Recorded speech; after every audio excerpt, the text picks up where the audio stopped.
Good afternoon and welcome back to the Township of Woolwich Special Council Budget Meeting on January 7th, 2024. Welcome everyone attending in person or watching via our YouTube channel. This afternoon, we are continuing the budget. Bryant, Councillor Grant, all those in favor, and that's carried. Thank you. This morning, we looked at infrastructure services, and this afternoon, we're going to consider recreation and community services. And so I'll turn the floor over to Ms. MacArthur, Director of Recreation and Community Services. Where RCS is a larger department with significant staff complement operations of responsibilities for many community services.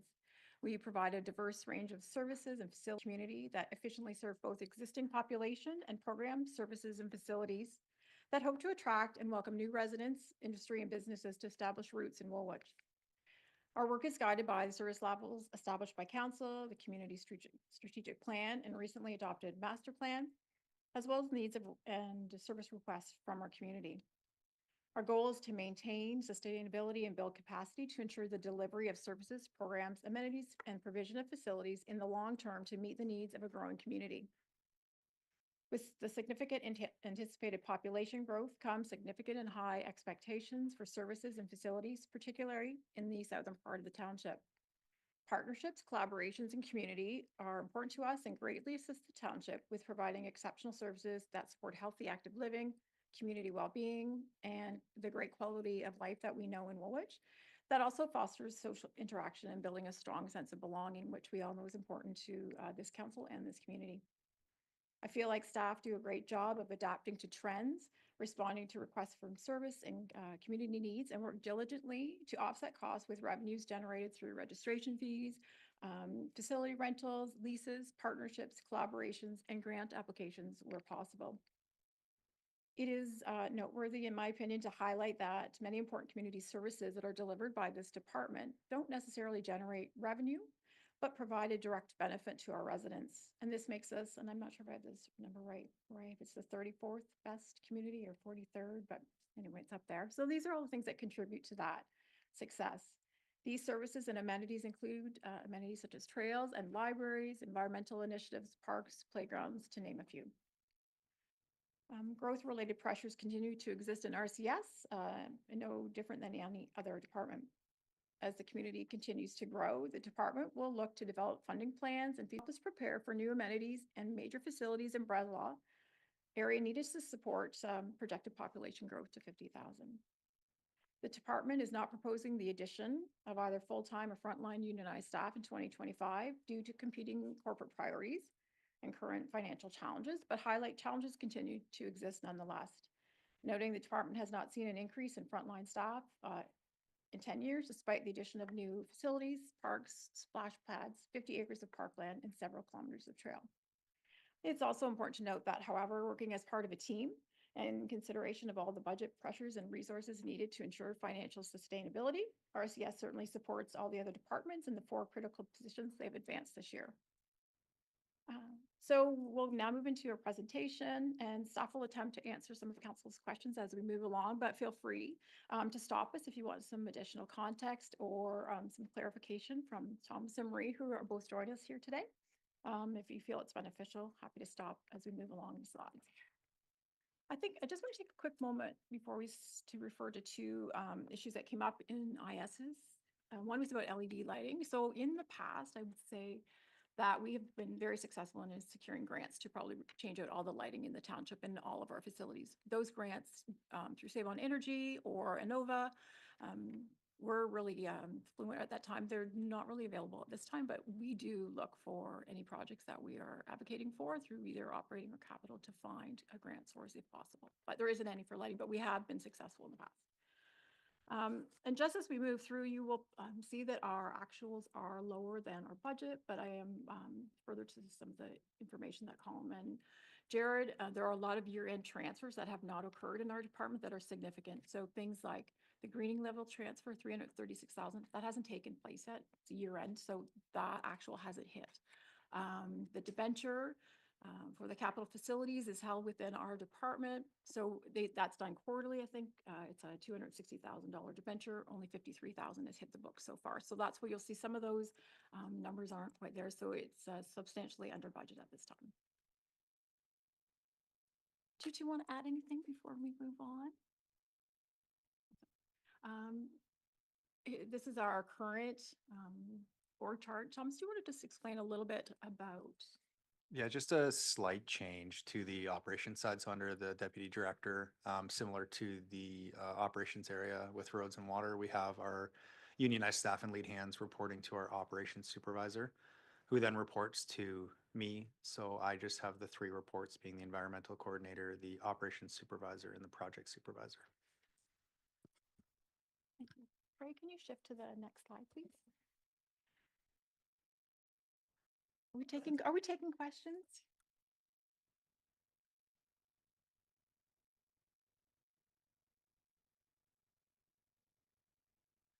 Yeah, he's not having it.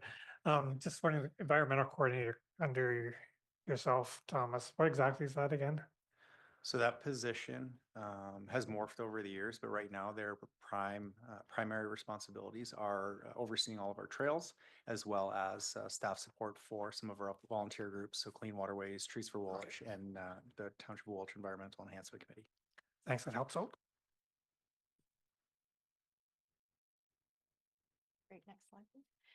Just before we get into the individual divisions, just wanted to highlight a few of our department goals for council's awareness. So quality of life continues to be one of our strong focuses. Health and well-being, implement some actions from the master plan. So some of the things that will be, we'll talk about later in our presentation, but a parkland dedication bylaw, some of those smaller housekeeping things to do with the master plan, as we also then plan feasibility studies around Breslaw, maintaining service levels, continue to deliver programs, services, amenities, and facilities. Continue, it's one of Marie's strong suits is partnerships and collaboration, right, to find efficiencies on program and service delivery. Revenue generation, so user fees, registration and permits, and new things we can do to, activate use in all of our settlement areas. Event and sport hosting, so that's community events, events that are coming national level and provincial level. Social connectivity and connecting of our spaces.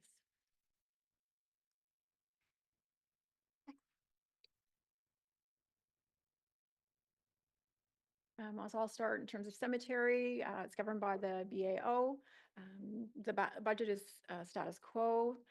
We are advocating or have put in for one-time student force remediation, and Thomas could speak to what that would involve. And continuing for the past couple of years is the transfer of St. James Cemetery and associated costs with that. The cemetery is being used, but there still are some legal processes in terms of land transfer that are occurring. Okay, next slide. Thanks, Ray. General administration.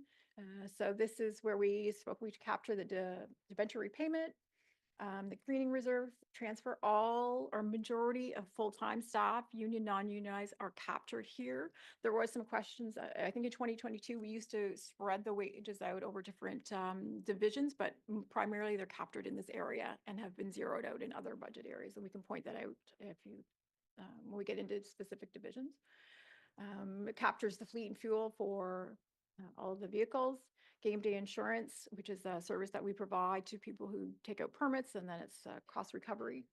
Active net fees are captured here, and that's for any of our users using the online system. Staff training and professional development in the senior center. So senior center, just so you know that there is a grant that is comes through the province for operations and some capital projects that floats through our department, and in collaboration with the partnership or use agreement that Marie has with the seniors operations. Does anybody want to add anything? Next slide. St. Jacobs Arena, just the budget is relatively status quo. Some of the change that you'll see with affiliated use subsidies, so that can fluctuate. It's 33.5% for affiliated users. That can fluctuate at St. Jacobs and the WMC based on the usage at that facility. Sometimes we might have more adult users there, Sometimes we might have more girls hockey there. Sometimes the girls hockey might have to rent outside. So it just depends where the high use is and how much that subsidy will fluctuate. But it is based on 33.5%. Just wanting, as we spoke, is the floor and board replacement. That grant application, as we have advised, is under review. We hope to hear back this month, and that will determine how that project unfolds in the capital plan. So we, just for council's note, we did push that out in the capital budget to 2026 as well too, from 2025. Just provided that, you know, by the time we hear back, whether we're successful or not with the grant, we figured we would have been in the budget process or following the budget process. So we thought it makes sense to just allocate those funds in 2026, also due to some of the priorities in 2025 and the need for us to try and put some money back into the reserves to get them to a healthier level.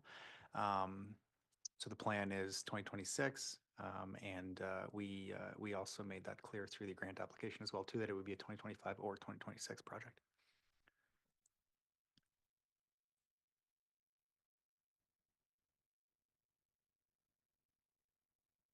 Thanks.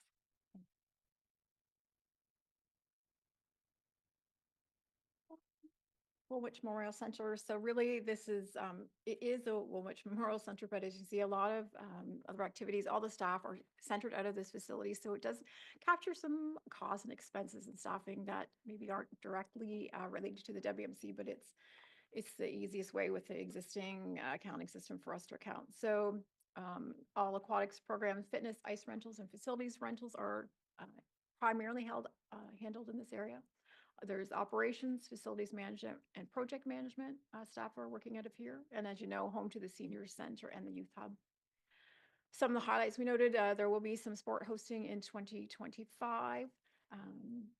Aquatic programs, registered programs, and rentals are continuing to trend upward, and that is reflected in actuals. The fitness center and fitness program continue to also trend upward, and that is reflected in some of the revenues. Minimum wage, we have around 130 part-time staff and students. So there was almost 2 increases in less than 12 months in terms of minimum wage. They had the first one from 15, I'm going to get this wrong, so don't quote me exactly, around 1555 to 1655, and then the second increase went to 1655 to 1725. So we're looking at, you know, over 7 to 8% in less than a year for that, and that doesn't include any kind of COLA increase or anything else. ICE user rates were capped for this year. Last year is 1.5%. This year is 2% with all affiliated users, and that was a 4-year agreement. Have been asked if that can be amended, and I think that would be at the discretion and conversation of council moving forward. It'd also be important to note that anything that we do with ICE rental rates do not take effect until September of the year. So if you made a change now, it would not come into effect again until September. There is an increase in part-time wages under the WMC that I think should have been captured last year. It was based on the lead hands being negotiated to go on straight days. That was part of collective bargaining. So we have made that adjustment in the operating budget this year. Captures utilities, so hydro, carbon tax. We anticipate around, we see the number on the screen of 140, water and sewer. There are a lot of reserve transfers that occur here too. So equipment transfer to reserve for insurance, equipment, and facilities captured here. And then you'll see some, you know, some significant increases in aquatic staff wages for some of the kind of the highlights of this division. Through my chance to council. So just a little bit of a highlight on minor capital. So minor capital items for the department typically fall under the $25,000 threshold. Try and keep that there, and then anything over that, above that, we would put into capital if it's a one-time purchase. So you'll see that year to year, there can be some fluctuation in the operating budgets depending on the type of work that needs to be done from a minor capital perspective at those facilities. So we are exploring maybe a better way to do this moving forward. Because the minor capital is funded typically from the property and building reserve. So it's not a levy impact. And then there's a reserve transfer on the revenue side. So anyways, again, these are items, you know, $10,000, $15,000, $20,000 range. So replacing of water softener tank that's cracked, doing some door work that was deferred from 2024 due to insufficient budget 2024. Sometimes we'll push off items that we think can wait, 6 months till the following year, and then we'll budget accordingly for it. There are other items within here like replacement of fitness equipment, that sort of thing. Just to add to that, in terms of flexibility, if we have to decide, if we have to push things off, you'll know our budget is typically either on budget or a little bit over, and we have a lot of facilities and a lot of equipment, and sometimes there's emergency repairs. So that minor capital does allow a little bit of leeway that we are planning for, in this case, 20 items, but if something comes up that's an emergency repair, it does allow us a little bit of flexibility that we don't have to, dip in deeper into some either reserve or some operating to cover that. So anything else? Next slide. So Parks has responsibilities that include the management, inspection, repair, and maintenance of all township parks. I think we're at 38. Playgrounds, trails, around 50 kilometers, and dozens of sports fields. So some highlights to this budget is for the first time, we'll be paying, Lions Park has not been metered, so we've been able to irrigate those fields previously without any kind of cost association, but now that those sites are being metered, you'll see additional utility expenses to have both splash pads in service full year will be in excess of probably $60,000 for both plus Lions Park.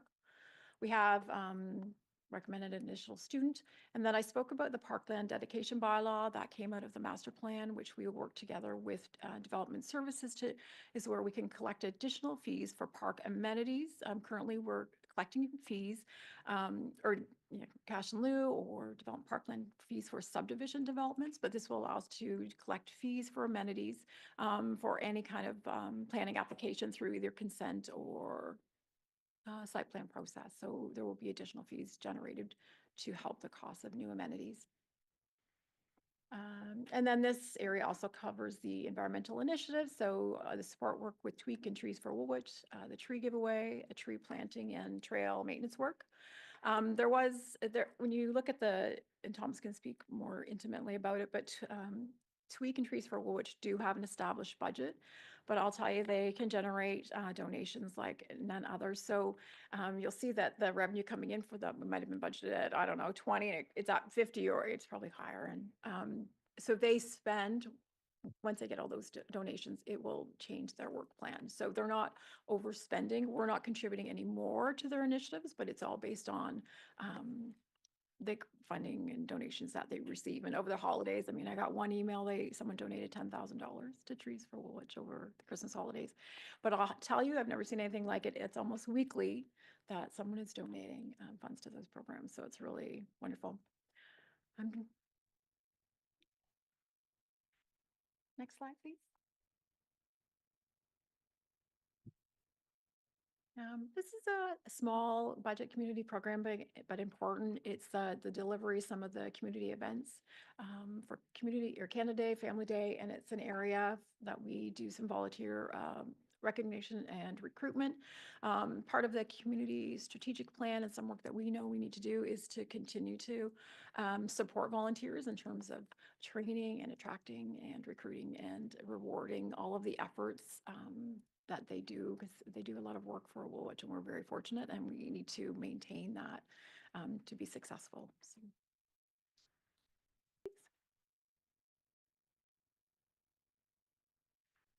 So the associations, over the past few years, that the township has taken on from the rec associations the responsibility for rentals, staffing, cleaning, programming, building repair, and maintenance for these settlement communities. As always, we have a strong focus, and Marie has some new programming that she can speak to in a couple of the centers, and really is to advocate and market those facilities for use. So Bloomingdale's doing well. It's a small little budget decrease this year. The Breslau Community Center is, as we've always noted, is thriving. We have 360 facility rentals in that building. And then on top of that, we've got day camp. We have the library and programs and drop-in programs. So very busy I don't want to even say a little center, it's a very, very busy center and park. And we have increased the part-time customer service to provide some daytime customer service. It's just the increased use of the park and the building with the library and the splash pad has, we just feel like we need to have a little bit more oversight of that area. Conestoga, minor, or that budget is status quo, sorry. Heidelberg, again, it's minor increase for cleaning, but it's pretty much status quo budget. And we are seeing a little bit of demand and uptake finally for a little bit of programming in Heidelberg. And Maryhill, the rentals are continuing to thrive there. I don't know what the number is, but it's a minor budget decrease overall for Maryhill. So we're feeling now that the use and the uptake is really going well. And I think that the cost to have those facilities in those settlements is, I think, worthwhile at this time. And it's there is a budget impact, but it's not as significant as it was probably 5 years ago.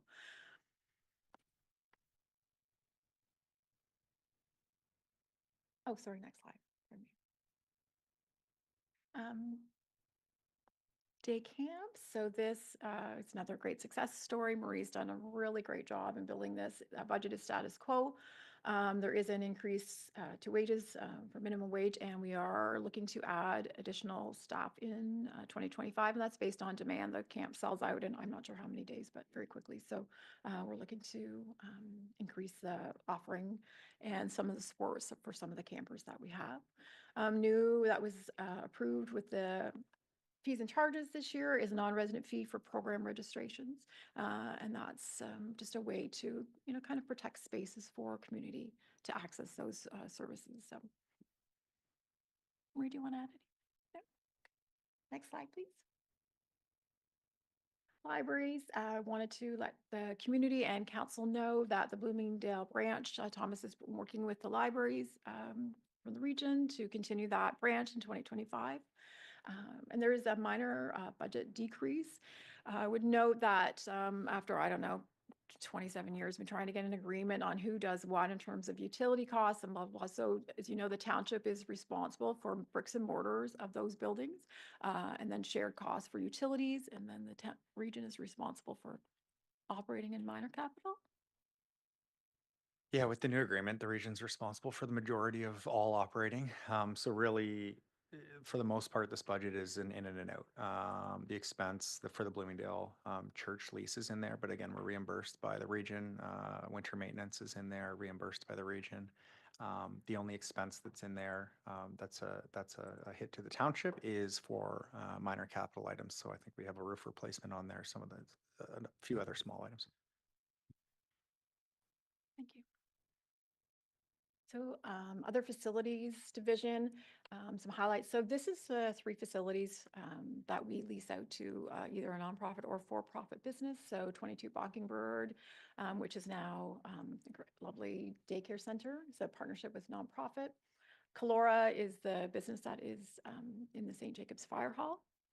And then the Woolwich Youth Minor Soccer office. So some of the expenses that we have, or some highlights, I guess, as designated substance audits that we have to do based on some new legislation and regulation. We were planning to do some building condition assessments, and we need to do those to inform our asset management plan. And we're, lagging a little bit behind, and we need to keep up as IS drives that program. So we decided that we're going to plan, it would be a significant expense in 2026 to do a review of all those facilities. So there's some increased revenue based on a new partnership agreement with the daycare. There's a lot of in and outs, again, similar to the libraries, where we pay the utility costs and then we are reimbursed by the tenant. Next slide.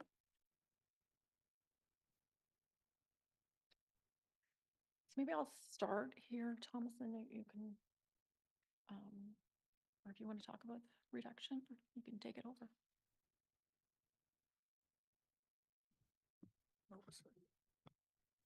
Yeah, 3 emissions to council. So this year is significantly less of a capital portfolio for the department, 1.2 million versus our, we can fluctuate depending on the year, anywhere from $2 to $5 million, depending on the projects that are happening. So we've got our three areas here: fleet and equipment, parks and property maintenance, and then facilities, which is, a lot of it is informed by legislation, asset management, that sort of thing. As council will know too, a lot of these projects are projects that are informed by things that are a little bit less informal. And often why that leads to some interesting and fun conversations with council, right? With regards to playground replacements, those sorts of things. But we try and take a holistic, view of the entire township and the department and where there's a need for replacement of assets or new assets based on some of these items, and bring forward our best recommendation to council for consideration. So parks, I'll just highlight some of the larger items. Next slide, please, Ray.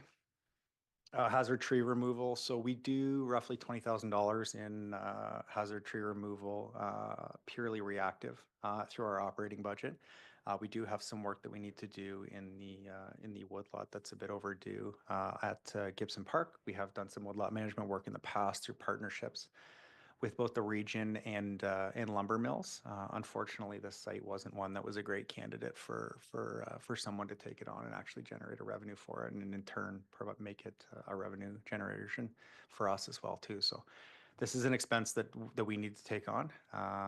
Again, it's focused primarily to the Gibson Parkwood lot. Do some cleanup in there, as well as some of the cemeteries. So it's mostly ash tree removal in there. And a lot of ash tree that has been felled, but is on the ground, but just from an aesthetic perspective, cleaning up that woodlot because it is such a high profile area. Typically, the approach that we take with hazard trees is that if it is in a woodlot and it does not impact a trail or any recreation area, we won't do anything about it. If it's in a woodlot that will monitor it, sorry. If it's in a woodlot that would impact a trail or another piece of infrastructure, we would fell it and then leave it.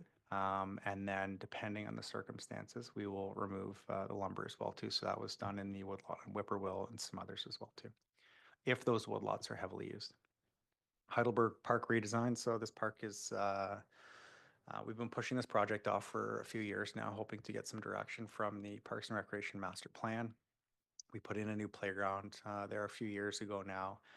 And that park is very much so very tight. All the amenities are very tight. There's no way to walk to the playground without going through the baseball diamond or the tennis court and so on. So we have not been scheduling any formal ball rentals at Heidelberg for a few years now. And there is, that's based on demand and based on what we learned, what was reassured to us through the master plan, which was we have an abundance of ball diamonds and that are in better condition than that in Heidelberg as well too. So we've been utilizing those. However, we need to do some work out there because the fencing is becoming a bit of a safety concern. And then the lighting that's out there as well too is our typical steel tower that we are trying to get away from. We've had some issues in the past with those coming down. So we're moving towards either replacing them with utility poles, your standard wood utility poles, or steel towers, steel poles. And so the plan for this park is to remove the existing ball diamond fencing and remove the lighting system and put in a new backstop and bench area fencing only. So it will act as more of a informal or taut baseball diamond and not a lit ball diamond. We have, I think the majority of our ball diamonds are lit diamonds, which is very odd for a municipality to have. So we have an abundance of lit fields. And then putting in a multi-use trail as well too, to kind of bring some connectivity into looping the community center to the playground and hopefully all the way back around to do a loop around the ball diamond. So that's the plans for that. Sunset Hills Park. So this is the new subdivision in Maryhill that is probably 95% built out now. So there's a parkland in that subdivision. Staff feel it's appropriate for an amenity to be in there, and the playground being the most appropriate. This has been pushed off as well a few years because we've kind of been waiting for the subdivision to build out. Breslin Memorial Park field house replacement. So this is a replacement of the field house, the existing field house, and then a small exterior renovation to the concession and replacement of the ball diamond baseline fencing behind the field house. So this facility historically was operated by the Breslau Recreation Association, I believe, maybe a smaller group when Breslau was more responsible for that park in itself and the township wasn't involved years ago. There was a concession there, washrooms there. It was on well water and septic as well. So as a part of 2024 approvals, staff are in the process of just finalizing some designs for replacement of that. And these other small renovations I spoke to, we have removed the septic system and we have decommissioned the well as well. So the plan is to replace that structure with two precast concrete buildings, smaller in size, hopefully open the space up a bit. Like I said, do some exterior renovations to the concession, just kind of bring those buildings back to life. And then last is the Walter Bean Trail, so bridge repairs. So this is funded through donations. And we plan to do some trail work, some footbridges on that trail. Facilities, so Breslau Community Center, porch replacement, library access. So we had originally looked at, spoke with our engineers last year about doing a different style porch there, kind of reworking it, and the cost was going to be very significant, hundreds of thousands of dollars. That porch is 17 years old now. That building was constructed in 2007, so it's just a regular old porch, engineered wood composite material. And I think that, we know that product's come a long way in the last 15 years. So it's in need of replacement. And through that project, we would also look to simplify some of the landscaping out front of the building that faces Andover, just to, for curb appeal, and then also replace there's pavers from the parking lot into the entrance. So do a concrete entrance there as well too. Hopefully, in tandem, pending grant approval, with replacement of or the addition of exterior facing washrooms right at the entrance there too, to the park. St. Jacobs Arena hot water tank replacements. So 2 tanks there were installed in 2008 when that building was renovated. So that's quite the time for us to still have those. And so they're end of life or past end of life. So the plan is to replace those. The plan is to also tie into the refrigeration plant to use waste heat to preheat hot water for that facility as an efficiency and as a way for us to continue to reduce our greenhouse gas emissions and reliance on natural gas. And then we were also looking to increase capacity there as well too, specifically on the domestic hot water side for the change room addition, just based on feedback from our users and our late cold water at the end of the night. Facility backflow and new metered sites. So we are been working through the last 2-3 years now to get all of 33 buildings, not including pumping stations, backflows installed as a result of our backflow bylaw that we have. And then, as Annie spoke to previously as well too, we do historically have some sites in the township that were not metered for water. So as we work through, trying to reconcile some of the water concerns that we're having, we're in need to do this as well too. So Lions Park is a good example of that. Bolander Park is a good example of that. And then Union Cemetery, new columbarium. So these won't actually get installed next year, but the plan is to procure the columbariums and then just do the sidewalk and new foundations next year. This is much more cost effective for the township to go with the columbarium route versus traditional interments. We've got 2 now. And it's also a much more popular option, or becoming a much more popular option for families. Breslau Community Center exterior washroom renovation. So this is grant funding dependent. We were told that we would hear back in the fall of 2024. We have not heard back yet. So this project is solely dependent on that. If we're successful, we will convert half the existing kitchen at the BCC, which is quite large, into 2 gender neutral, fully accessible washrooms that will face the exterior of the building. and be a welcome addition for splash pad users. Heat pump installation. So again, this is to further support our transition off of natural gas. We've got 4 sites here that we're planning to move forward, the majority of them being end-of-life replacements anyway, so moving to new technologies to achieve both goals. St. Jacobs Arena floorboard replacement pushed off to 2026. Net zero feasibility study. I think this is maybe just this isn't in there, but just a note for council, I guess, that we were planning on coming back to council this year. We're still wrapping up the this report, so we will be reporting back to council on this with our new staff, the Climate Action and Sustainability Coordinator. And then we will continue to implement accessibility audit improvements. I know we had the audit completed this year, which was very positive for us. But a lot of these projects, whether it's playground replacements or multi-use paths or exterior washrooms additions to the BCC, these are all things that we're, accessibility is top of mind, and we're making that conscious efforts to do that. And with that, all 3 of us are happy to answer any questions that council may have. Okay, thank you. Councillor Bryant. Thank you. I have a few questions, but I'm going to start with the Maryhill ones. Sunset Hills Park, what was the cost associated with what you're proposing there?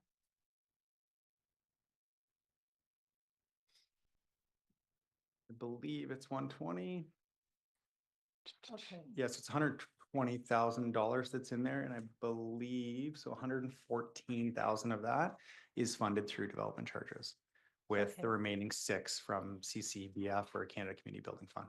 Okay, and reason I'm asking is there's a very small number of children that would use the playground in that subdivision. Any children are generally, I'm going to say, above the age of about 8 or over. And by the time this is put in, they're not going to be using that playground. So I really question whether we need a playground in there or leave it as green space and plant some trees, make it more of a functional space for everybody. Because we do have the playground down at the community center, and it's a short walk. So I'm questioning if, maybe we could divert those funds to another project or save the money for future things. That's my one comment on that one. The Breslaw Community Center porch replacement, is that for the whole wraparound porch, or is that just a specific portion of it? That's for the whole whole wraparound. Yeah, porch? correct. Okay, and my third question is around your gender neutral washrooms. Are they single person washrooms you're proposing, or are they going to have 2 or 3 stalls in each one? Correct. They would be single bathrooms. Okay, gender neutral struck me as a little bit of I don't know. I won't go there on that one, but anyway, okay, I'll leave that one alone. Councillor Burgess. Through you, Mayor Sean, so I'll just follow up on the capital budget stuff. CCBF funding, is that project specific, or can that be reclassified to other projects if we're not using it somewhere? Through you, Mayor Shantz. So it is specific to where it can be spent. However, that being said, it's fairly broad. And also there is opportunity as well to shuffle funding depending on direction from council, right? So if we need CCBF funding somewhere else, it can be potentially switched for infrastructure reserve funding or so on. But we try and do our best to spend out those CCBF dollars each and every year. Yeah, just looking at the Breslaw Community Center porch, 190,000 for that seems like a lot if we can drag that out a bit, and I think that's 40,000 that could be shifted elsewhere. It's just an idea. Also back to the heat pumps. Can we delay whichever ones aren't end of life for the heaters, for heating?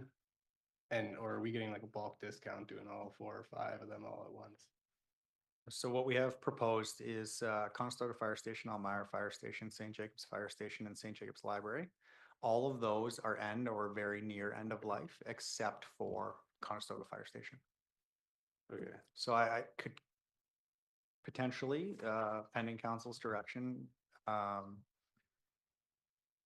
cut roughly 35,000 off that budget if we were to remove the Conestoga site, just based on the quotes that we've received for the Conestoga Fire Station and the size of that HVAC unit. Okay. And that's got a few years left, and it's not like you're gonna be coming back in 2 years or something. Correct. Yeah. Yeah, I would be into delaying that. Um, can we talk about stuff that's in the IT budget, but is like WMC stuff, or should that delay? Depends what it is potentially. I'll add to my previous comments as well to Councillor Burgess. What we've been focusing on the last few years is replacing our standard residential style furnaces in ACs. And in some cases, like Elmira Fire Station has 2 furnaces, doesn't have air conditioning. So the replacement of those with air source heat pumps will provide AC to that area as well as heat. So that is the reason why Conestoga Fire Station is on here, because it is a more residential style replacement. So kind of a plug and play easy replacement.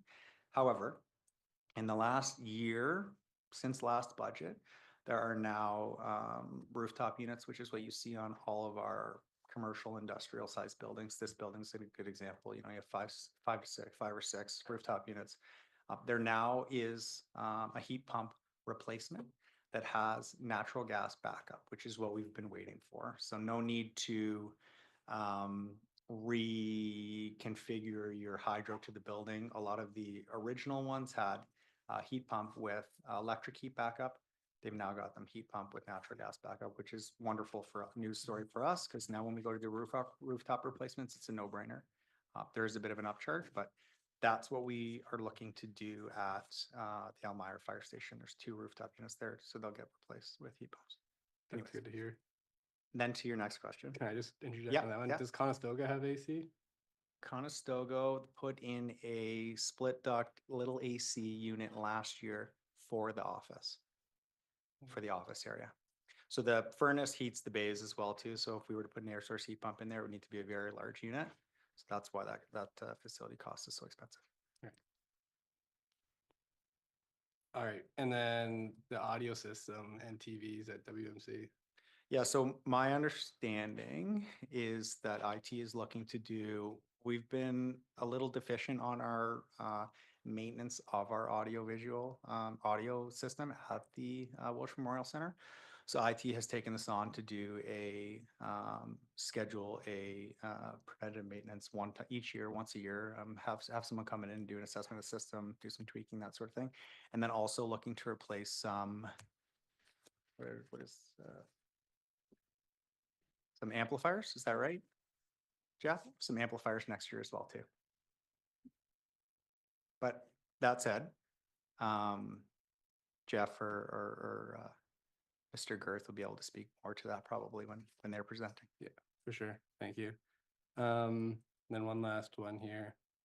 The trailer, I don't think we mentioned that in the presentation. Is that part of you guys too? Yeah, so through your merchants, Councilor Burgess, so the trailer proposed is a replacement due to a theft in 2024, which was below our insurance deductibles, and I think I'll leave it at that, and we could maybe discuss more in closed if that's the desire of council on the situation there. Okay. Yeah, we can chat on close if you have a few minutes. It's not that it's a super important one, but. Councillor Grant. Thank you. Through you, I feel similarly about the Sunset Hills park as, but I did want to ask, maybe Deanne will know from a planning perspective. I know we're aiming for kind of a 15-minute communities. Would the Maryhill Heritage Park kind of capture that already for those communities up there? I feel like the answer is yes, but just to kind of confirm. Through you, Madam Mayor. So I'm not sure the exact distance of the park to the other residential areas to answer that question. However, with the 15-minute communities, we are aiming for them in the urban areas, St. Jacobs, Elmira, and Breslau. But the more rural areas, it'd be very difficult to meet a 15-minute community with, you know, the commercial side of it and the social services and all that type of sides of it as well. So it's not something we were specifically looking at in those rural settlement areas. Okay, that kind of aligns with my thinking, and it seems like it's a bit maybe a lot for that area. I know there's the schoolyard there, which is no longer in use, but it's actively kind of used all the time. From a DC funding standpoint for that park, could that funding be moved elsewhere within the Rex budget? I'm thinking even if it's like building assessments, I know you identified that as a cost for 2026. It might be something that we try and achieve a little bit in this year and then split up the work. It might be a better use for those funds. Through you, Mayor Sean. So I guess a couple points just for consideration from council with regards to the playgrounds. We try and look at the population, right? Not so much the exact demographic that lives there at that moment in time, just because that can change. Also, the Parks and Recreation Master Plan identified the playground standard for not for our rural settlements. So this is a unique situation here. Technically, without putting a playground in this park, the town of Maryhill would still be, meet the service level that council has adopted. In terms of the funding, where we're able to spend DCs is dependent on the DC background study and what we've allocated, funds through the study. I'm not certain, I believe Sunset Hills may have actually been in there specifically. We've been a little bit broader in more recent terms with regards to just saying playground replacements. That said, to answer your question, staff, if it's council's wish, we could look into reallocation of those dollars maybe to another project, or even come back and provide some options to council for consideration, or again, bypass that project for 2025. Yeah, I personally, just for the benefit of council, I would probably rather see those funds used elsewhere and just allow that to be a green space. Even looking at the 2026 projects, if the DC funds can't be used for something like building assessment, like there are additional parks that we could earmark those funds for. So just personally, living in Maryhill, I feel that park maybe would not be, a playground in that location would not be as beneficial, especially as there are some easy access ways to get to the Maryhill Heritage Parks besides just sidewalks. Okay. Thank you, Councillor Bryant. Thank you. In regards to the Sunset Hills area, residents have asked about a tennis court. That was one thing they did raise with me versus a parkland, is if they were going to utilize that space, they'd rather see something that could be used by the older groups versus just something for the kids, because it's a 15-minute walk down to the existing park. It's about 1 kilometer, because I do live up that area. Pardon me, my voice keeps fading out. So that's another consideration as an alternative, I guess, for that park area. And I will leave it at that. Yeah, we have an avid pickleball group in Maryhill, Yeah, so they we would do, probably and they're really looking- like that. They're looking for those types of facilities. Councillor Schwint. Thanks. Few questions, but I was asked to send along a thank you from a resident for the St. Jacobs Playground accessible swinging was put up. They appreciate that. Follow-up question on that. Are wood chips the preferred option for all playgrounds, or are there other options for accessible playgrounds? They seem to create issues with wheelchairs. Through you, Mayor Sean. So we find that the wood chips are easier for us in terms of maintenance, and then also a more accessible option than the pea stone. These are our last few sites that have pea stone, and we haven't gone that road, or I don't know that of any other municipalities that have gone that road with our newer playground replacements. Thanks. And then also looking at the revenue side, because that's the other side of our budget, and starting out with advertising at WMC and St. Jacobs, we don't seem to be selling as many rink boards as I see in other arenas where I seem to take my kid to hockey too many times. Do we have I don't know how we sell rink boards, approach local businesses to buy them, that type of thing? Was there a program a few years ago where the township actively did that, or how's it stand? Through your Mayor Sean's. So yeah, we have various advertising options at in all of our recreation facilities. We reach out to all of our local businesses, if it is for advertising on rink boards or stair risers, posters, as well as sponsorship for free swims and skates. Demand depends on what the company is really looking for their visions for advertising and getting their word out. Majority of our advertisers only want to advertise on Snyder just because of the actual televised approach that they get from the Elmira Sugar Kings. We do find that St. Jacobs and McLeod is a little bit of a lower demand for those rink boards. But to summarize in answering your question, we do annually reach out to these advertisers and these companies to entice them to have an opportunity to promote their businesses within our facilities. Okay, I guess I'm wondering, is there an opportunity to raise that budget line for revenue and push a little bit harder this year to be more in line? And maybe I'll be quiet and somebody else wants to jump in on this one. I've got other questions. I'll chime in because I think that was directed at me. This conversation just kind of reminded me of the new virtual sign that we have and trying to generate revenue from that. Are there partnerships that we could look at? Not partnerships, but a confluence between advertising on our boards? You know, does it make sense to go out annually looking for advertising for our boards when we're running a program that should be year round, I would suspect? Like, could we bring in that confluence for marketing to make it more of a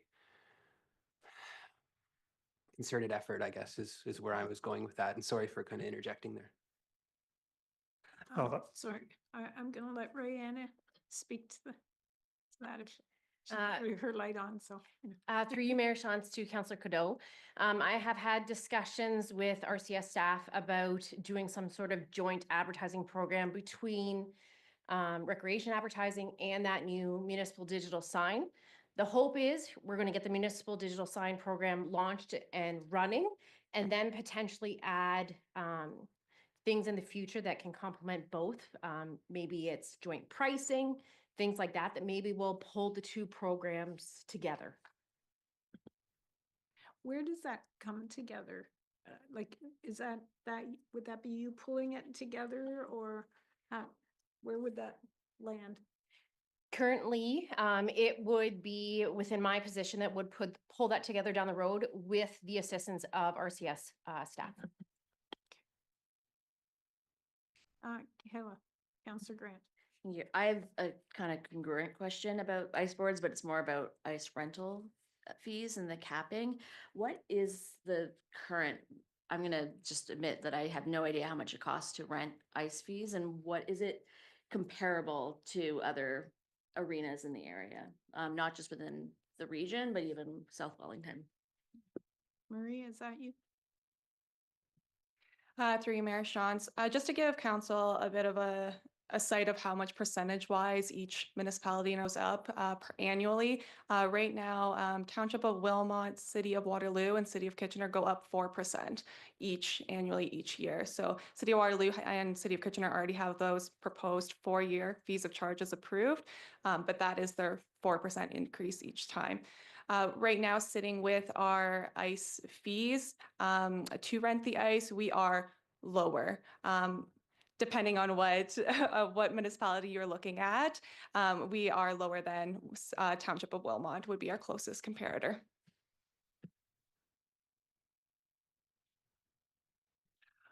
So I think that it's all come together in terms of, I think there's an opportunity for us as a township to do a better job on the sales and marketing of our advertising, but also of our facilities in terms of talking to our user groups about ice availability, even last minute. All of a sudden I started getting emails from a resident who gets last minute ice availability from, I believe it's North Perth. Discount rates 24 hours. But if user groups start to hear about things, we can take advantage of some of these last minute bookings. That's found money essentially. Same thing during the holiday break of the last 2 weeks. My hope would be that every hour of primetime ice at WMC and St. Jacobs should have been rented out because every family should be saying, hey, let's get our kids on the ice for an hour and invite their friends and make it part of a destination and get away from eating turkey or playing video games. But so I guess my theme in all this is we need to have a concerted marketing push as a township, advertising and bookings to generate more revenue. There's a big opportunity there. I'm hearing from user groups because I have had 3 or 4 meetings with people with concerns about that. I pushed back at the same time saying, yep, we could do a better job of marketing, but we're also too cheap. So by the way, maybe you should be paying a bit more for your fees. And I think that's would be receptive as long as we're seeing as doing our part in maximizing revenue coming in. So I think in this budget, I think there's some room to push both sides of the envelope here for the betterment. Guess if I can just, are you going on to a different topic or I just wanted to, go ahead. I just had a question. How long is the 2% cap in place for on the fees? 2027. Okay, thank you. Yeah, thanks. My question was, when you say that our rates are lower than Wilmot, for example, is that our base rate? Is that our rate that we charge minor, our minor sports teams, or how, because there's different pieces to that number. So basically, our rates for prime ice and non-prime are lower than Township of Wilmot, if that were using a comparable factor. Their subsidy for affiliated is higher, so they're at a 35%, where we're at a 33.5%. So how would our subsidized rates for our minor hockey and other youth groups that would use it, how do they compare to, say, Wilmot? So it's pulled through our non-prime ice times, so it would be the percentage that we would be subsidizing. So we have an approved rate of 33.5%. So Okay. math-wise, it would just be attending. Yeah, basically you're looking at the ice rates of prime versus non-prime. If we're looking at just the standard rate for that, it is lower than Township of Wilmot if we're using them as a comparator. So our youth get the non-standard time, is that what I understood you to just say? The non-prime rate, even in prime, I'm a little confused now, sorry. No worries. So if they're, say for example, our Woolwich minor hockey, bulk of their time is on week evenings and weekends. So that's our prime time. So they're getting a 33.5% subsidy to utilize that ice. Then an outside non-affiliated ice group. Okay. That's fine. It's Do you want I'm guessing the it's price close. for it then? Yeah. Okay. So if we're looking at a prime ice, for a non-affiliated group, it's $251.39. For our affiliated groups, they're getting that same ice for $167.17. Okay, and if I was in Wilmot, what would I pay as an affiliated group?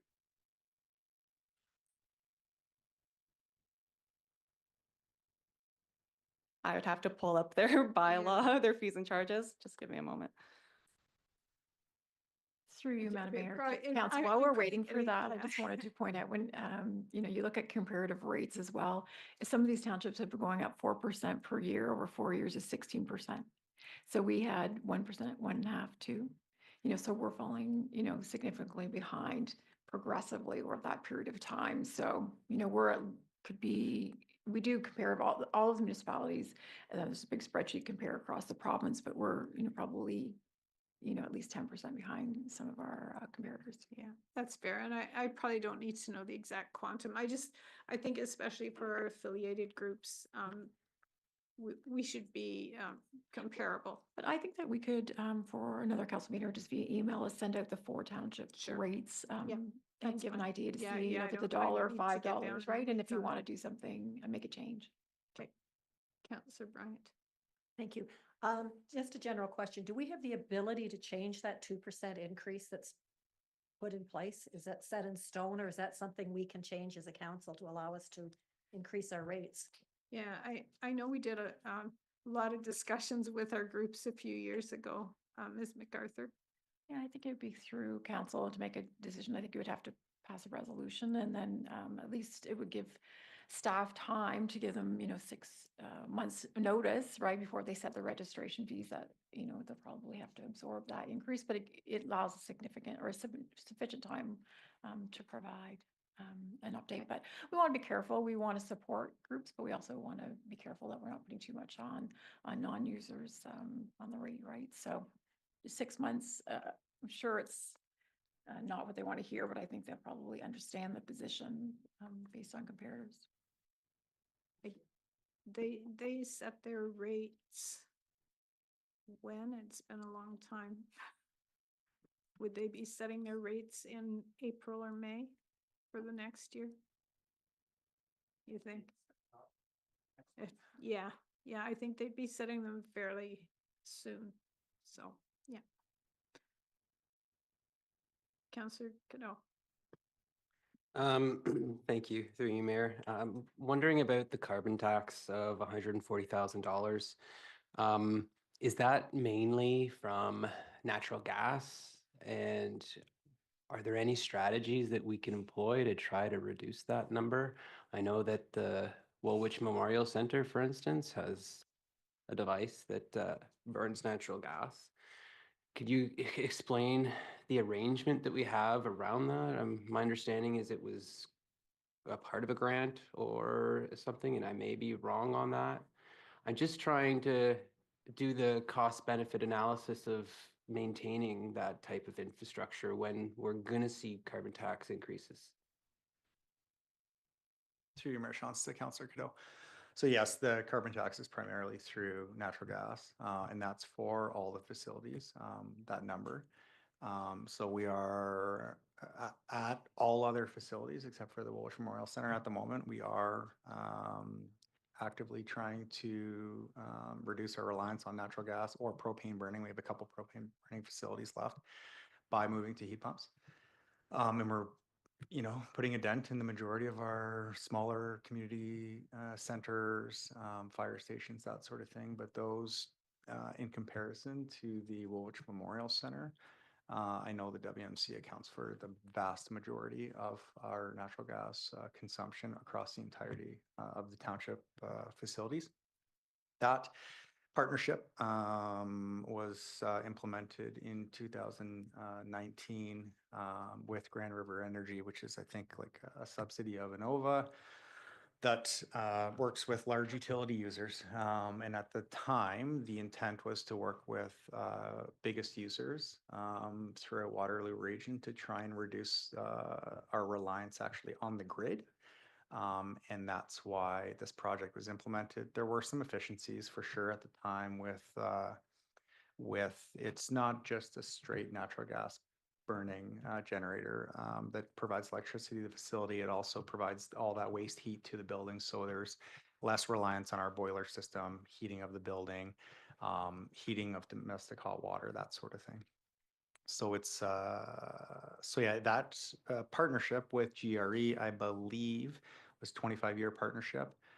So we contribute to paying that off. It was, I think, $1 million. I could confirm that number. We pay that off each and every month through GRE.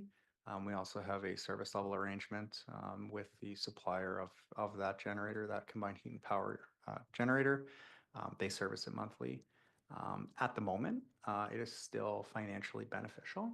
However, each and every single year that the carbon tax goes up, that is becoming less and less the case. So if the carbon tax, we're in the process of doing a deep dive on this, and I'm not going to do it justice today, and I want council to know that we are going to come back to council with some information for your consideration, more information, so that we can make an informed decision.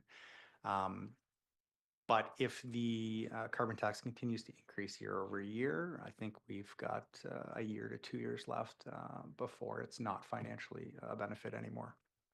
So obviously, with the political climate, it's very challenging to know what's going to happen. But I mean, this is not just a financial decision. This is a greenhouse gas emissions decision as well too. So lots of information that needs to be pulled together from staff with regards to whether we could sell the existing unit. You know, a lot of these units are put in at very remote communities up north, that sort of thing. So lot to gather and come back to council with more information on in the future. Councillor Grant. Through you, just back on the ice rate fees, I'm wondering if we could perhaps have something brought back to us by January 14th during that special council meeting to have a discussion about maybe looking at increasing that capped rate, just being cognizant that many sports groups are actively working on their budgets now to accommodate that time. I'm not sure if that's something that staff would find doable, to kind of get back a report or something to that effect. Is that doable? I'll ask Yep. all three of you. Yes, okay. I support that direction, but at the same time, I'll go back to rates have to go up. We have to do a better job on sales and marketing too. So I think we have to, as part of our presentation, to our user group saying we need more. In turn, we're going to be more efficient too by selling more services. And I'd like to see the budget and a plan to increase revenue that way as well. As part of the overall. I would concur with that. Simply if we're off increasing fees, there should be a certain level of service that's provided, even if it's something as simple as Councillor Schwint said, where it's a text message advertising about last minute booking space. That's an empty time on the ice is lost money, lost revenue. But it also just adds that level of service to those groups if they're looking to get time that they're aware of it ahead of time. Can I just ask staff, what do you do about that now? So I mean, we're kind of saying do more, but can you give us a little bit more about how do you handle those situations now? How do you go about getting advertising space? How do you advertise when you've got a free hour? Through you, Mayor Shantz. So currently, if we're going through a typical hockey season, we don't have any ice during evenings or weekends. Our main ice availability right now is daytime ice Monday through Friday. With a note though, during our holiday season, we do get lots of rentals in. We were booked solid this past 2 weeks with private groups renting our facility to utilize the ice. I think further to that too, I actually just had this conversation with one of my coworkers the other day. I said, hey, this municipality advertises all the time that they have free ice. And he said, yeah, it's kind of a small municipality thing, right? Because they have available ice and that's not necessarily the case for us, or when we do have available ice. I forget what our usage was for primetime rates. It was over 90%. It's the 11 p.m. time. So yeah. And then another thing too, just on the advertising piece, and Marie might, hope she doesn't kick me under the table, but there are alternative approaches that we can explore. We've tried to do advertising in-house. There's a lot of municipalities, what you'll see is that their boards are full of advertisements because they are contracting it out through a third party. But the revenue necessarily isn't, the same as what we may be generating with less advertising because they're only taking a certain percentage. And those advertising firms too will reach a point at which they're generating enough revenue, but then when it becomes a headache to find more advertising, they stop advertising. So you'll get facilities that, high profile facilities that have lots of ads, and then other buildings that have nothing. So what I'm trying to get at is maybe that's something that we can look at in 2025 as well to see if that's a more beneficial approach. And really, this is Marie that's doing this, one of these many items that she's doing off the side of her desk while she's managing the team. So yeah, it's just one item, but something that we can look at. How do we promote our facilities for, like, for example, we've got some really good international events that are coming up. How do we get those? Yeah, so we're a part of the sport hosting committee for Waterloo Region. So it is a lot of networking with opportunities. We have a great affiliate there that will make everyone aware of sport hosting opportunities. And then we do site visits to make sure that our sites are suitable for what they are trying to host. So those opportunities are wonderful. We do hear about many grant applications to go through, how we can do partnerships with local sport organizations to host those. So mainly a lot of our ways of getting our facility out is through our connections, our networking with these larger sport groups. Okay, thanks. Councillor Burgess? Through you, Mayor Shantz. Just want to touch on the last two pagements, attachment 4 and 5. The first one there, to get us down to the 7.5%, you said RCS adjustments, including non-resident free revenue, increased ice fees and cost reduction. Just curious what that all entails and what you're looking at doing to get us to that point. Sure, for you, Madam Mayor, to council. So we did implement a non-resident fee for permits this year. So that is where we found some of the new revenue. So that'd be all facility rentals, non-resident fee for day camp. So we anticipate, it's really a best guess, but you know, we're probably 10, 15,000 in that area. And then we did go back and look at actual revenues for some program areas and felt that they were a little light. And I'm talking with Marie based on the last month of December. I mean, staffing costs, what we would net out, and we thought that we had some room to push those revenues to come up with the 50,000 to get to 7.5. Okay, and then following along that to get us down to the 2.5, you put sugarcane permit revenue.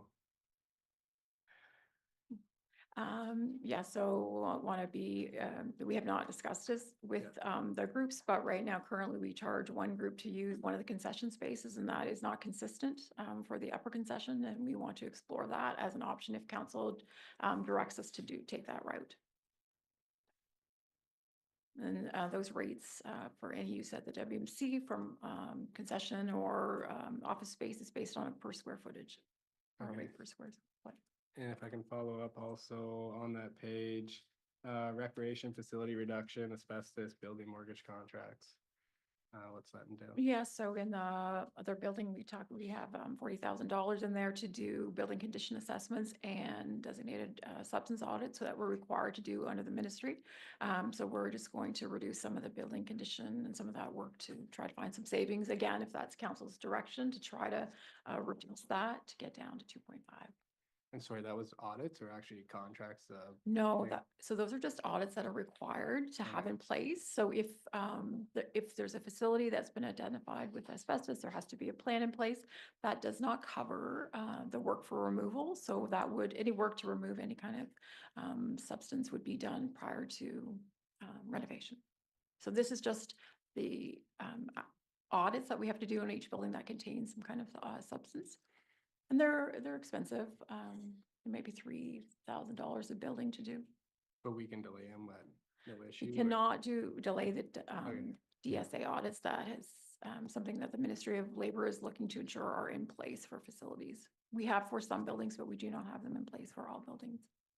But once again, that is just to identify, and then action would have to be taken if renovations were to occur at those. Councillor Schwinn? One thing you mentioned a couple times in the report, Thomas, was on water meters being installed and accounted for. With all that's going on, I guess I need a bit of a background on how we got, or how the decision was made in the past not to have water meters, where they just, was that a conscious decision? They weren't turned on, how widespread is this in the township? And do we have a systemic plan to get to a level playing field? Through you, Mayor Shantz, we currently have 5 facilities that are not metered, and those are all facilities that are older facilities. So the majority of them are park facilities. So Bolander Park is a good example. Lions Park is a good example. Probably historically, when those facilities were put in place, they didn't have heat, or it's baseboard heating, that sort of thing. Not certain of the circumstances, but there were decisions made years and years ago you know, 50s, 60s, to not put meters in those buildings. Obviously, we need to do that. Right now, the taxpayers are paying for water usage at those facilities as a whole. But we should be accounting for that water. That water usage should be coming out of our budget. So, yeah. And then backflows as well too. That's as a result of our backflow prevention bylaws. So we've been working through, we have six left, probably our most difficult ones. So those are the Gore Fountain, right in the center of town. Doesn't have a backflow on that. It's not metered. Probably due to the circumstances when that was constructed. I'm not certain. But per our bylaw, we should be doing that. And these are the last six that we have of, you know, Mr. McGuire's put on them all on their facilities, and it's probably upwards of 40 facilities that we've been working through in the last couple of years.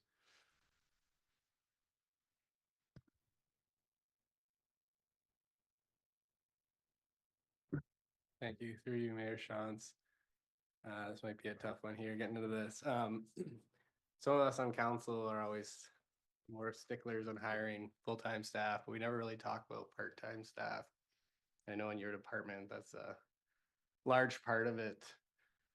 I'm just wondering if you could kind of give us a overview on kind of what your part-time hours are looking like, how it's been increasing year over year, and kind of what areas they're in, like obviously lifeguards and stuff like that are an essential piece, but are we hiring a lot of extra summer students to kind of maintain the grass and that kind of stuff? Yeah, we can start. And then I think each manager could talk specifically about the numbers and, yeah, the different areas. Yes, I'll start with operations side of things. So our part-time staff, you know, vary from cleaning staff to, I'll also loop in our seasonals. So seasonal staff in summer, our part-time rink attendants in the rink. Pretty much every facility has part-time staff. I'd say for the Woolwich Memorial and St. Jacobs Community Center, or St. Jacobs Arena, sorry, we made a conscious effort 2 years ago now to start putting a part-time staff person down there just for health and safety reasons. We always had one operator in that building, and found ourselves in a situation that was unfortunate, and so we wanted to rectify that, and we always felt that was the best approach. So that was one change we made a couple years ago. Other than that, little change across the number of staff we have. Anne spoke earlier to us negotiating with the union. Our lead hands are on straight days in this department, which is now consistent across the nation. So as a result of that, we have an additional temporary staff person in the rink. In the summers, we have, again, consciously been ramping up our summer seasonal staff. We are taking on so much new parkland every single year. I think we're 5 acres next year, another 5 acres, and new amenities. And so the way for us, and what is typical kind of across the municipal world, is to really truly ramp up in the summers with seasonal students. So we're looking at 4 to 5 month university students is what's typical. We used to have high school students for 2 months. That wasn't quite as beneficial for us. So now we have students for a longer period of time. We're paying them a more competitive wage, and we're able to get good help, staff that can operate equipment, that sort of thing. So last year we had 7. This year we are proposing 8 in the 2025 budget, so up 1. And I think that's it for the operations area, unless you have specific questions. Do you know what you were the previous 2 years? I think it's been roughly, we've added 1 summer student per year over I'm going to say the last 3 to 4 years. When you say a competitive wage, are you allowed to say what kind of?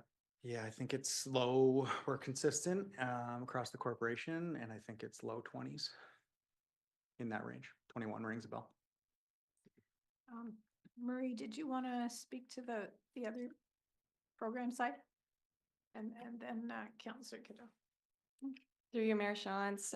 So aside from the 3 full-time staff that report directly to me, all of our complement is part-time employees. So that ranges aquatics. So we maintain our aquatic number. Right now we're at 56, and that has been pretty status quo. When an individual leaves their position or goes off to school, we backfill based on that number and hold that number consistently based on program demand and the trends for that. Customer service are all part-time staff at the WMC and BCC. That totals 17 staff. Our BC staff do customer services as well as our rental facility monitors. So when we have those large rental programs, especially during weekends, they're mainly those staff on site to provide that support and supervision during those times. In addition, we have fitness instructors and program instructors that accumulates up to 19 staff as well. And then in the summer season, we hire, for this coming year, we'll be doing 20 day camp to meet the demands and to accompany those wait lists for, to accommodate more kids in our summer camp programming this year. Sorry, I lost my train of thought. When you're hiring more for the programs, are they cost recovery through the program fees usually, or no? We only offer a program if our program instructor fees can be covered. Yeah. And then lastly, back to Thomas, sorry. The 8 park people, university students you're proposing, that's basically who does all the maintenance and everything of that land, and the rest would be looking at. Yeah, through you, Mayor Sean. So typically in the summer months, all 11 unionized staff move outside for the most part, keep one kind of in the building at the WMC. And then we have our 8 summer students there doing maybe the less glamorous types of jobs, the gardening, pulling weeds, cleaning bathrooms, emptying garbages, that sort of thing. Thanks. Councillor Cadeau? Yeah. Thank you, Mayor. In relation to the summer students, do we get any incentives or grants from the government for taking on these students? Through you, Mayor Sean. So yeah, I should have highlighted that Mr. McGuire did as well too for his side. We do apply for grant funding each year. It's not, it doesn't fully cover the costs, but do we know how many we had got covered last year? I think each position that we applied for got approved once. So their area might have gotten 2, we might have gotten 3, Maria might have gotten, so it helps, but it's not full recovery of the wages. Yeah, in addition to that, our summer camp positions are also under that grant. Not all of them are covered within that. So specifically for the area that I'm overseeing, there is we have one administrative assistant that helps for front desk, and then we typically get about 6 positions that cover a portion of their summer wages. There are different grants as well too that we've applied to in the past, kind of one-off grants. So I think the Parks and Rec Ontario had a grant that we've been able to utilize and fund our summer position that's helped our environmental coordinator in some past years as well too. So we're always, seeing what's out there and applying for when we can. Councillor Burgess. Just following up one more time on that. The customer service, did you say there's 12 of them? 17 of them? 17, sorry. Where are they all involved? Like there's a person at the front desk of the WMC, where are the other 11, or what are their jobs per se? Or are they just rotating? So these are part-time positions, so they're just scheduled based on like a 24-hour per week. Not all of them get 24 hours per week, but they're service working at a time. Okay, so not other locations or offices they're at. Oh, well, just BCC. So we have 2 separate schedules for customer service. We have one for our WMC staff and then one for our Breslau staff. Okay, thanks.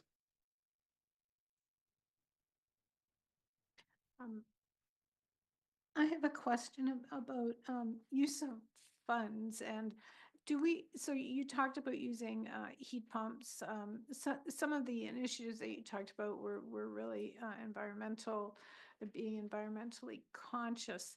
How does that intersect with our green levy? Or does it? Yeah, so it does. Give me a second, just pulling up my operating budget or my capital budget, sorry. So of the heat pump installations of the 1, 2, 3, was it 5? 1, 2, 3, 4. 4 locations proposed for next year. Of the $155,000 budget, 120 of that is proposed to be derived from the Climate Action Infrastructure Reserve Fund. Thank you. Anything else? Counselor Burgess. This is my last kind of big topic here. Vehicles, again, you guys are a big user of township vehicles, and I know there's other departments they'll be talking soon that are looking at getting some new vehicles. So just, again, big picture, kind of what inventory do you have? Is there possibility of sharing? And again, another one would be, do we have policy on staff use a vehicle and who gets to use them and how? And do they take them home at night? That kind of. Through your Marchand, so fleet or corporate fleet policy, I think is what it's referred to, corporate wide. And then departmentally, we have 12 vehicles that typically, well, that does serve 24 staff fairly regularly. So 11 unionized staff, our 8 seasonals, and then we have a seasonal typically with the environmental coordinator, so 9, and then 4 administrative staff. It is definitely the same, you know, it's definitely more seasonal for us. We have a few staff that really do the majority of our facility work through the winter months, lead hands, that sort of thing. But most staff are in the rink. But those facilities are all, you know, 2 to 3 staff in a vehicle, March through end of September. So we currently, if I gather you're speaking about corporate services, maybe in bylaw use of a vehicle. I'll back up a little bit. We did actually have another vehicle proposed in the budget this year, but we pushed it off next year, DC funded vehicle, again, just based on the, you know, corporate climate of where we are financially. We also have 2 of those 12 vehicles. 2 of those are were kept in the fleet past their replacement. So we've actually replaced them and kept them in the fleet. And they're not for emergency situations. They are for us to carry out our daily operations. As we just continue to grow and need more summer staff and need more staff, we need more vehicles for those people to get around. So we have 2 extra vehicles in the fleet that are past due. And then we are currently sharing a 3rd vehicle that's past due. So the existing bylaw van, we borrowed for the summer. They've taken it back for the winter season, and so on. So what vehicle it's currently being shared should be sent to auction at the moment. We're kind of hanging on to it and making it work. And we tend to do that. Because we try and work with what we have, but it puts us in a dangerous position because we keep these vehicles, you know, an extra 1 vehicle here, 2 vehicle here, not a big deal.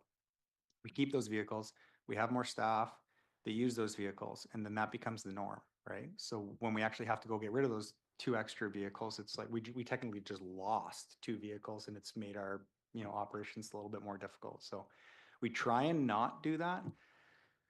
But it seems every year we find ourselves in that situation, trying to hang on a little bit longer to the fleet that we have. So if we were looking at replacing the vehicles as opposed to adding additional vehicles, is this still something we could look at with sharing? Because to me, if you have 12 vehicles, often when I go by the WMC, there's a few vehicles sitting there. And I assume a lot of the summer students will be sharing with each other or with senior staff, going on site visits and stuff like that for work. There should be some available. Yeah, I'd say in the summer months, all the vehicles are well used every day between, you know, 7 p.m. and 3 p.m. So I can't speak to the demands of bylaw and what the uses of the vehicle are proposing for, but you know, Jeff can speak to that tomorrow or Thursday, sorry. Or now. Want to speak to it now? Yeah. Thank you, Mayor Shantz. Happy to. So we have been partnering with RCS to share a vehicle over the winter enforcement months. We usually increase our hours for winter enforcement to help our winter control operators so they don't get stuck on roads and have to back a plow out. That's a direction we've been given, and we're happy to support that. We're finding that in the winter months, that is But in the summer months, it's not as easy to do. Like Thomas said, the rec vehicles are out all day kind of thing. And we're basically out all day, every day as well, with one vehicle, currently. So right now our shifts are 4 a.m. to about 4 p.m. on a regular shift, and then we schedule additional evening enforcement, evening and weekend enforcement as we think there's going to be demand. Over the summer, we typically go later because that's when our complaints are, but still that those business hours, 8:30 to 4:30, are when our demand is highest, and I think that unfortunately overlaps with rec's schedule.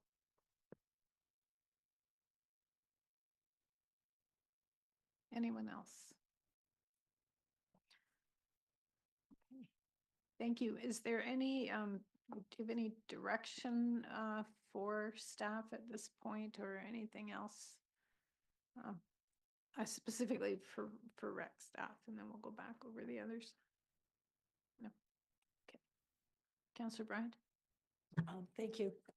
My only suggestion would be re-examine the Sunset Hills Playground and look at, I don't know, different opportunities, say for that site, be it a tennis court or whatever the case may be, but something that will benefit the community since we already have a playground. I don't know how to word this, but basically that's my thoughts. Okay, that wouldn't necessarily change the budget piece. It might just change how the money is spent. And then the ice fees, which would be the other one Right, for which we're January gonna 14th, try I to- think. yeah. Thomas? If I can just make a suggestion on the Sunset Hills Estates Park, I think it would be, I think staff's preference to do some public consultation before we, move forward or propose anything over the next week, right, with a shift from the original plan. So, that said, if council wants to defer that project, again, that's DC funded. So give us a week or whatnot to look at what the DC bylaw looks like, what's in there, and maybe we plan something for 2026 instead. Okay, if you could take a look at that before we finish up budget, and we can do that some more. Councillor Burgess? And we'll just remove the one heat pump if everyone was on side with that, the one that's fully functioning. Okay. Councillor.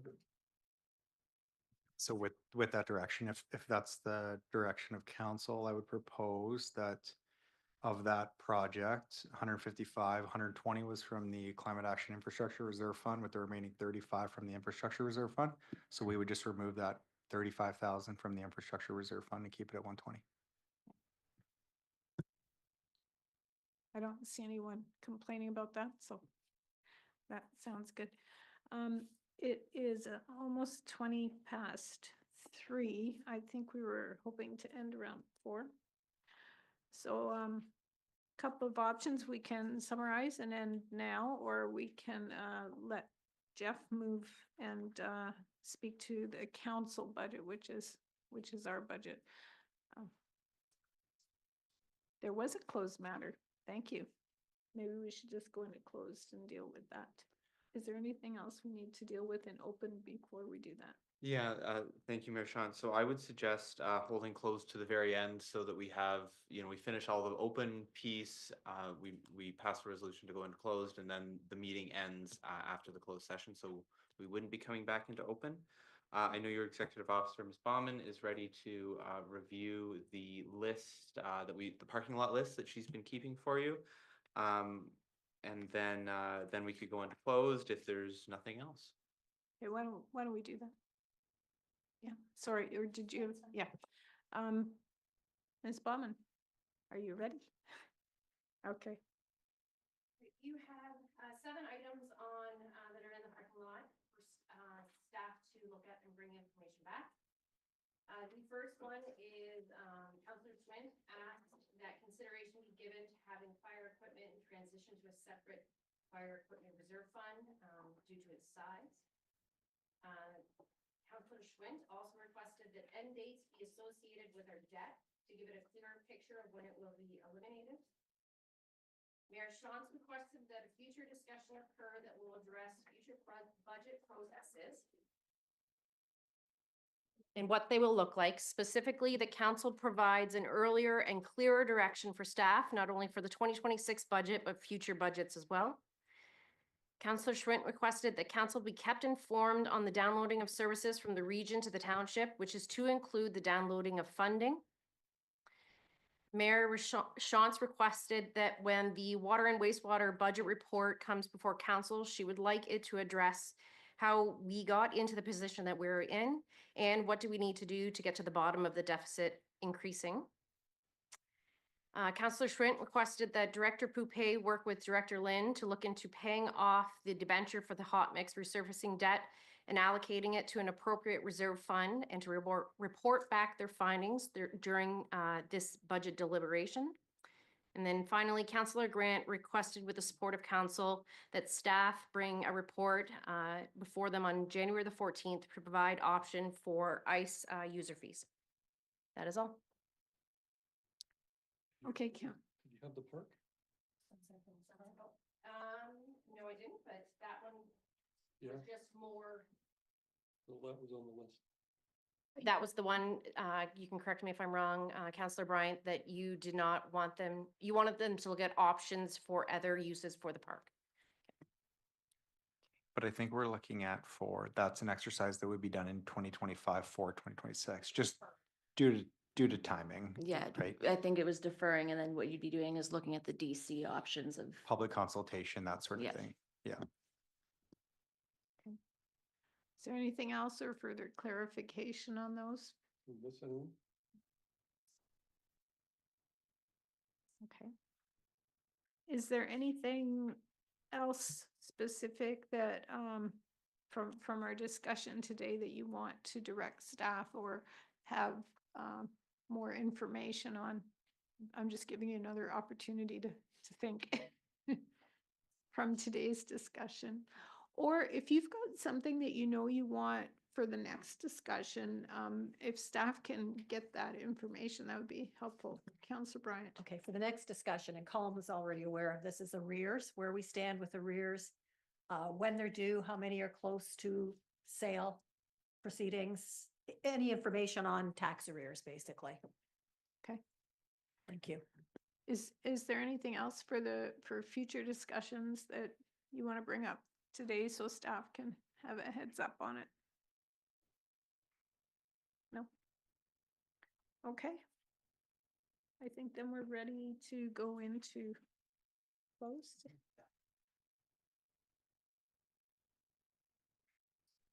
Okay, thank you. So then before we, sorry, I'm just I'm reading what I've got here. So I guess we'll be adjourning open. So thanking all those who participated or watched today's meeting, and invite you to continue to engage in the 2025 budget process. Council will meet in closed sessions shortly and will adjourn immediately after. We're meeting again Thursday at 9 o'clock. So motion to, I guess, do you want us to adjourn now in open or just motion to go into closed? Motion to go into closed. Okay. Okay, can I have a motion to go into closed and adjourn immediately after? Councillor Cadeau, Councillor Bryant, all those in favor, and that's carried. Thank you. We're going into closed for personal matters of security of the property of the municipality or local board, and that was a stolen trailer replacement that we wanted to talk about. So, thank you. All good? Okay.